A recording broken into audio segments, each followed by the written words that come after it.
نبی اکرم صلی اللہ علیہ وسلم کی مکی زندگی پہلی قسط، اس میں چند چیزوں کو عرض کیا جائے گا۔ نبی اکرم صلی اللہ علیہ وسلم کی نشو و نما، وحی کا نزول، آپ کا تجارت کرنا، اس طرح کی چیزیں اس میں بیان کی جائیں گی۔ پہلی چیز ہے نبی اکرم صلی اللہ علیہ وسلم کی نشو و نما۔ آپ صلی اللہ علیہ وسلم سن 1 عام الفیل 12 ربیع الاول 571 عیسوی پیر کے دن مکہ کی مقدس سرزمین میں پیدا ہوئے۔ آپ صلی اللہ علیہ وسلم جب پیدا ہوئے اس وقت آپ یتیم تھے، آپ کے والد اس سے پہلے فوت ہو چکے تھے، چنانچہ آپ کی والدہ ماجدہ نے آپ کی پرورش کی۔ پھر جب رضاعت کی مدت آئی تو حلیمہ سعدیہ کے یہاں آپ چلے گئے، وہاں رضاعت کی مدت پورا کر کے پھر والدہ کی طرف لوٹ کر کے آئے۔ آپ صلی اللہ علیہ وسلم کی عمر 6 برس تھی کہ آپ کی والدہ بھی فوت ہو گئی۔ پھر آپ کی کفالت آپ کے دادا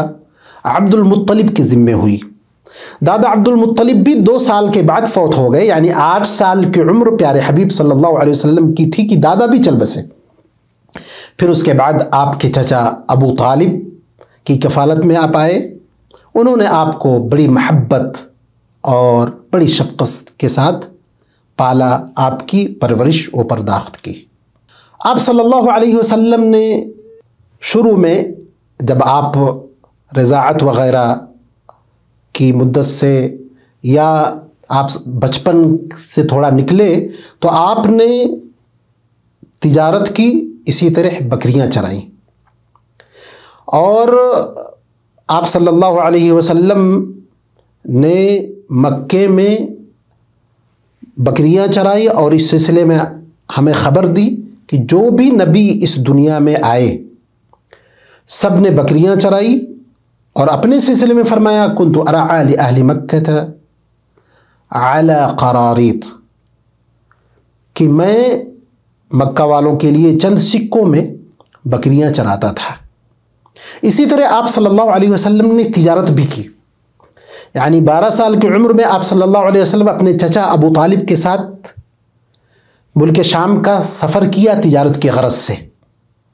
اس کے بعد آپ نے آزادانہ تجارت کی۔ پھر 25 سال کی عمر میں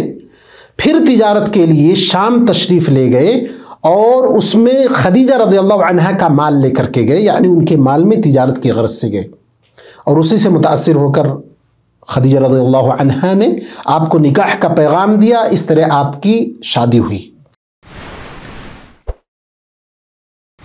آپ صلی اللہ علیہ وسلم پر اس وقت وحی نازل ہوئی جب آپ 40 سال کو پہنچ گئے، اور یہ بات معروف ہے کہ آپ صلی اللہ علیہ وسلم دنیا کے کھیل کود اور شراب، اسی طرح بت پرستی، ان ساری چیزوں سے بڑے دور تھے۔ اور جب آپ 40 سال کو پہنچے تو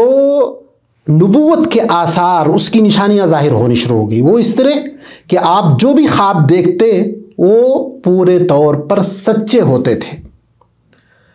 آپ صلی اللہ علیہ وسلم کی عادت ہو گئی تھی کہ آپ تنہائی اختیار کرتے، غار حرا جاتے، وہاں اللہ کی عبادت کرتے، غور و فکر کرتے، تفکر کرتے، یہاں تک کہ پہلی وحی لے کر کے جبریل امین علیہ السلام آئے، جس میں سورہ علق کی شروع کی ابتدا کی 5 آیتیں نازل ہوئیں۔ اقرأ بسم ربک الذی خلق، خلق الانسان من علق، اقرأ وربک الاکرم الذی علم بالقلم۔ یہ چند آیتیں نازل ہوئیں، گویا کہ یہ اللہ کے نبی جناب محمد رسول اللہ صلی اللہ علیہ وسلم کے اوپر پہلی وحی تھی۔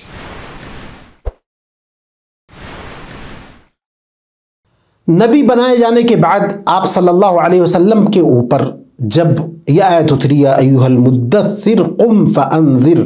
اے کمبل والے کھڑے ہو جا اور ڈرا، لوگوں کو خبردار کر، تو آپ صلی اللہ علیہ وسلم نے دعوت کا کام شروع کر دیا، اور دعوت کا کام آپ نے خفیہ طور پر شروع کیا۔ لوگوں کو انفرادی اور چھپ چھپ کر کے دعوت دینے لگے تو سب سے پہلے ان لوگوں نے اسلام قبول کیا جو آپ کے بالکل قریب تھے، جیسے کہ آپ کی بیوی خدیجہ رضی اللہ عنہا، یار غار ابو بکر رضی اللہ عنہ، آپ کے چچا زاد بھائی علی بن ابی طالب، آپ کے غلام زید بن حارثہ۔ پھر حضرت ابو بکر رضی اللہ عنہ نے بھی کوشش شروع کی، تو حضرت ابو بکر رضی اللہ عنہ کی کوشش سے بھی چند لوگ مسلمان ہوئے، جیسے عثمان بن عفان، طلحہ بن عبید اللہ، عبد الرحمن بن عوف، سعد بن ابی وقاص، اس طرح کے لوگ ابو بکر رضی اللہ عنہ کی کوشش سے مسلمان ہوئے۔ یہ سلسلہ 3 سال تک چلا اور اس مدت میں تقریباً 50 صحابہ و صحابیات نے اسلام قبول کیا۔ اس کے بعد جب قرآن کریم کی آیت اتری اور اللہ نے حکم دیا وَأَنذِرْ عَشِيرَتَكَ الْأَقْرَبِينَ کہ اے نبی اپنے اقربا کو ڈرائیے، آگاہ کیجیے، تو یہاں سے گویا کہ جہری دعوت کا سلسلہ شروع ہوتا ہے، یہیں سے اس کی ابتدا ہوتی ہے۔ تو آپ صلی اللہ علیہ وسلم کوہ صفا پہ چڑھ کر کے آپ نے ندا دی، لوگوں کو اعلان کیا، بنو ہاشم جو آپ کے اقربا تھے ان کو دعوت دی توحید کی۔ تو یہ دعوت جب سنی لوگوں نے تو ابو لہب اور دوسرے سرداران نے آپ کی تکذیب کی، آپ کو جھٹلا دیا، بلکہ ابو لہب نے کہا تبا لک سائر اليوم لہذا جمعتنا، تمہارے لیے بربادی ہو اسی لیے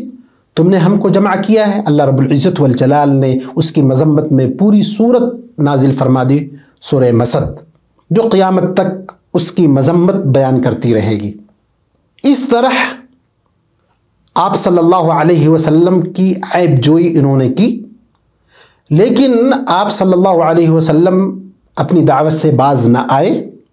بلکہ اللہ نے جو تعلیم دی تھی فَاصْدَعْ بِمَا تُؤْمَرُ وَأَعْرِضْ عَنِ الْمُشْرِكِينَ، کہ آپ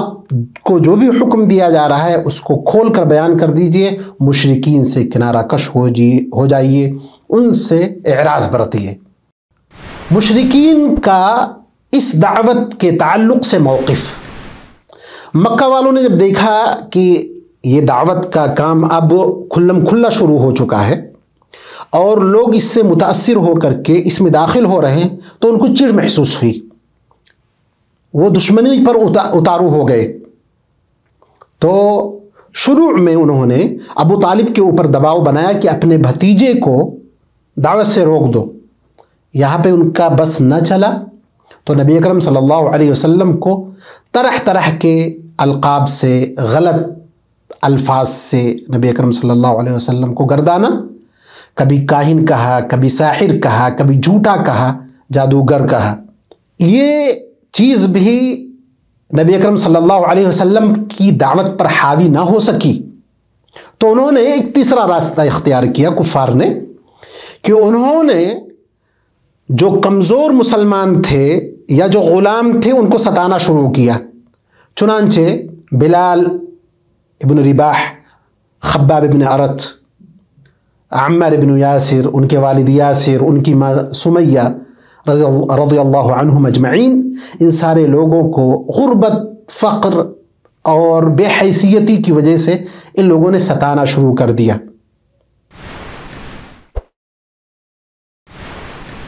نبی اکرم صلی اللہ علیہ وسلم کا موقف کفار کے تعلق سے کیا تھا؟ انہوں نے جو ستانا شروع کیا اور غلط تعامل اختیار کرنا شروع کیا، آپ صلی اللہ علیہ وسلم نے صبر اختیار کیا اور خاموشی کے ساتھ دعوت میں لگے رہے، اور اللہ کے اس حکم کی تعمیل میں اپنے آپ کو لگا دیا جس میں آپ اللہ تبارک و تعالیٰ نے آپ کو مخاطب کر کے کہا وَاصْبِرْ وَمَا صَبْرُكَ إِلَّا بِاللَّهِ، صبر کرو، تمہارا صبر اللہ کی توفیق سے ہے۔ اور اسی طرح تم اپنے دل میں کافروں کی وجہ سے تنگی مت لاؤ، اب اپنے راستے پر لگے رہو۔ اسی طرح آپ صلی اللہ علیہ وسلم نے دوسرا کام یہ کیا کہ کوہ صفا پر دار ارقم جو تھا اس میں